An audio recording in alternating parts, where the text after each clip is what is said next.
One of my favorite quotes from your brother was always this idea that he said Bitcoin breaks Orwell's dictum, which is this idea that he who controls the past controls the future. And he was very worried about this, what you're talking about, this creep of link rot and just the internet becoming an unreliable source of information, and did speak, very passionately and I think wisely about this attribute of Bitcoin as far back as 2014, 2015. And so, yeah, amazing to see it being brought to life today in terms of, still being used. And even back then, WikiLeaks was storing versions of files on Bitcoin, correct?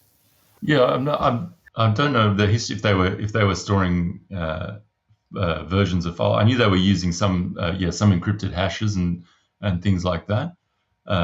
But these documents with Project Spartacus, it's the entire document that's been inscribed onto Bitcoin. So, and that includes all the metadata. So it's this whole archive uh, in its own fullness that is been there inscribed to be used forever, and it's actual individuals who are doing it. I think around 30% of the archive, around 23,000 of these war diaries have been inscribed already to the Bitcoin to the blockchain. So it's really got some momentum, and we want to see this whole archive uh, published and inscribed as really a proof of concept. I believe a proof of concept of this the radical nature of Bitcoin as a publishing tool. Like I think we was talking a little bit before we came online. This sort of coming of age, the coming of age of Bitcoin and how it's very much moving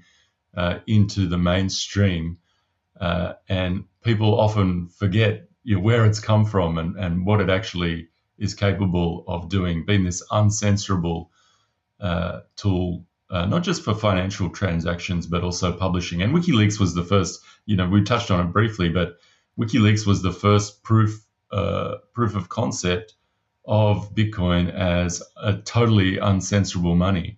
And it was actually the United States government that launched this extra legal banking blockade against WikiLeaks under Senator John McCain. He was the lead proponent of it, and they had shut down.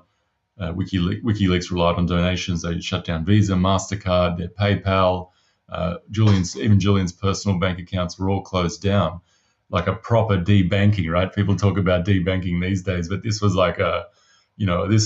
a proper debanking, total debanking of WikiLeaks and Julian Assange. And Bitcoin, so WikiLeaks actually waited 6 months.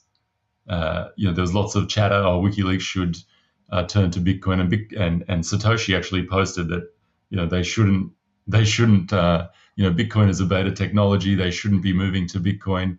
And then Julian and WikiLeaks waited 6 months, and then said they were adopting. And then there's that infamous last post of Satoshi that WikiLeaks has kicked the hornet's nest, and now they're coming towards us. And that really didn't happen. Bitcoin survived, and so did WikiLeaks. WikiLeaks was, unable to be censored, and they used Bitcoin not just for donations, but as their operating currency. So they were the first proof that not even the largest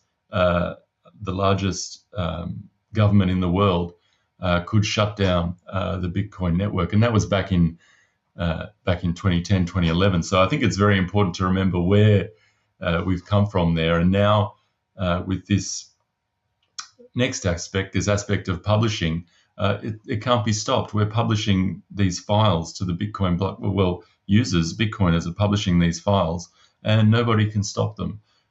So I think it's a real demonstration of the continued power of Bitcoin as this uncensorable network.